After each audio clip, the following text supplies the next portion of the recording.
Assalamualaikum warahmatullahi wabarakatuh. Alhamdulillah wassalatu wassalamu ala rasulillah wa ala alihi wa ashabihi wa man walah. La hawla wa la quwata illa billah amma ba'dah. Teman-teman semua, semoga panjenengan semua sehat selalu. Kita kembali di Zahratul Fatah Channel. Kita lanjutkan kisah Salman Al-Farisi. Jadi salah satu sahabat Nabi yang menjadi arsitek perang Khandaq adalah Salman Al-Farisi. Jadi nanti perang Khandaq itu adalah perang yang membuat orang kafir Quraisy itu sangat malu. Kenapa? 24.000 pasukan. Mereka sudah tiba di depan pintu kota Madinah, tetapi mereka melihat parit yang begitu luas. Mereka akhirnya terpaksa hanya membuat kemah di luar kota Madinah itu. Ada yang mencoba untuk menyeberang dengan kudanya, tetapi terjatuh hanya ya dipanah. Ada yang sampai bisa menyeberang, tetapi kemudian dikalahkan oleh Ali bin Abi Thalib. Tetapi akhirnya 24.000 yang berkemah itu kemudian dihantam oleh badai, dihantam oleh angin yang besar sehingga kemahnya porak-poranda. Akhirnya mereka pulang ke Mekah dengan keadaan yang sangat malu. Itu singkat ceritanya. Lebih detailnya bisa membaca di buku-buku syarah. Kemudian kita kembali ke Salman Al-Farisi. Sebenarnya siapa beliau itu? Di video sebelumnya saya sampaikan bahwa beliau adalah orang Persia. Bapak dari Salman Al-Farisi adalah semacam pendetanya orang Majusi. Jadi agamanya yang dianut adalah Majusi, menyembah api. Persia menyembah api. Salman Al-Farisi ini sebenarnya digadang-gadang untuk melanjutkan profesi bapaknya, yaitu menjaga api itu tadi. Tetapi suatu saat Salman Al-Farisi itu diperintah oleh bapaknya untuk mendatangi sebuah lahan milik bapaknya di suatu tempat. Ketika dia perjalanan itu, tiba-tiba dia melihat tempat ibadah orang Nasrani, gereja. Kemudian Salman Al-Farisi mendekat dan mengamati perilaku ibadahnya orang Nasrani itu. Kok menarik ya? Kok menarik ini? Kok lebih menarik, kayaknya lebih baik ini daripada agamaku Majusi. Singkat cerita, kemudian Salman Al-Farisi pulang. Sampai di rumah, Salman bilang kepada bapaknya, cerita bahwa, "Pak, saya tadi di jalan melihat gereja orang Nasrani, ibadahnya begini, kayaknya lebih bagus deh, kayaknya lebih benar daripada agama kita Majusi." Loh, bapaknya kan marah luar biasa. Wong dia itu tokoh kok. Tetapi malah anaknya itu malah bilang seperti itu. Akhirnya bapaknya marah. Salman Al-Farisi kemudian dikurung di sebuah rumah. Dia dirantai, dikurung di sebuah rumah, nggak boleh keluar.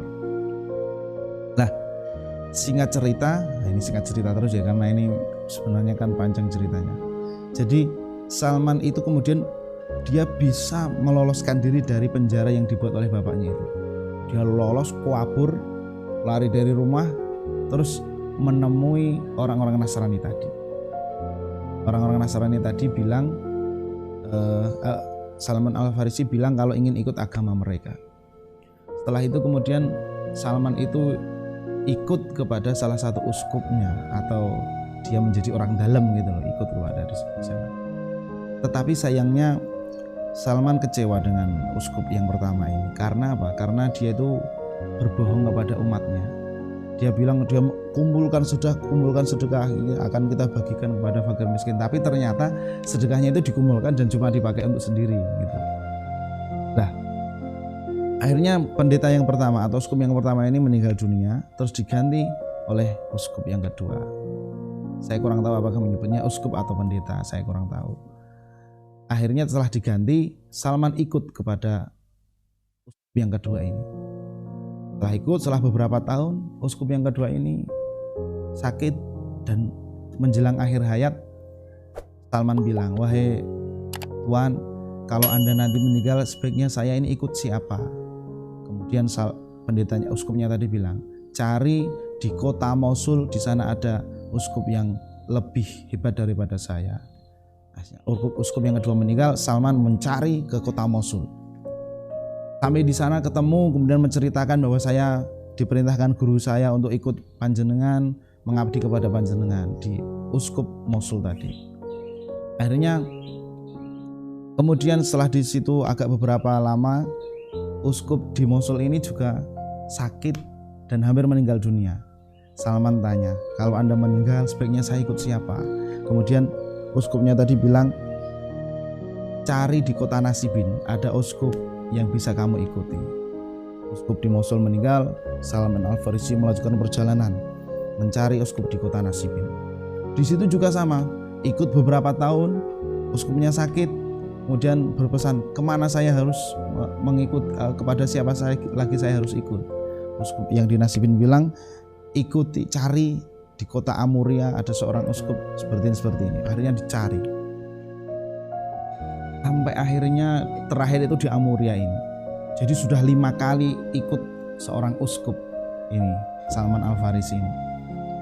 Yang terakhir ini juga sama, sakit, hampir meninggal dunia. Tanya Salman, wahai Tuan, kalau Anda meninggal dunia, kepada siapa lagi saya harus berguru?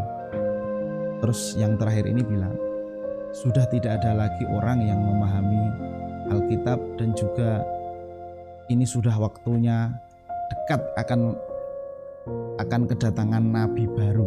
Sudah waktunya ini akan ada nabi baru.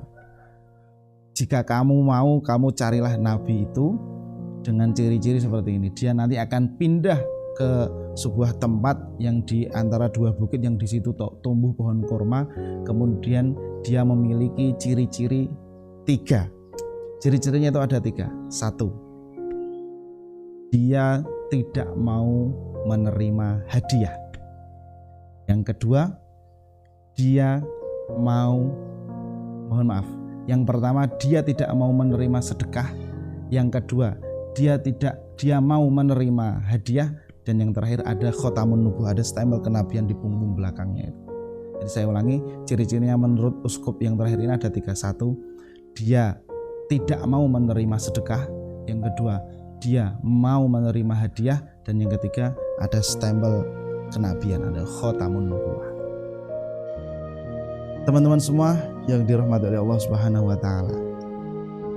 Disinilah kemudian Salman Al-Farisi melanjutkan petualangan mencari sang nabi. Dia kemudian mencari serombongan dagang yang datang dari Jazirah Arab. Dia ketemu, saya mau ikut Anda ke Jazirah Arab. Kemudian, baiklah, boleh kamu ikut, tapi harus membayar. Akhirnya Salman bilang, ini sapi, beberapa ekor sapi, beberapa ekor kambing, saya berikan kepadamu, yang penting saya ikut ke Jazirah Arab. Baik, akhirnya kemudian Salman Al-Farisi ikut rombongan dagang itu tadi menuju ke Jazirah Arab. Sampai di sebuah kota namanya Wadil Qura. Nah di situ Salman Al-Farisi dijual oleh rombongan dagang itu. Bagaimana kelanjutannya? Kita lihat episode berikutnya. Assalamualaikum warahmatullahi wabarakatuh.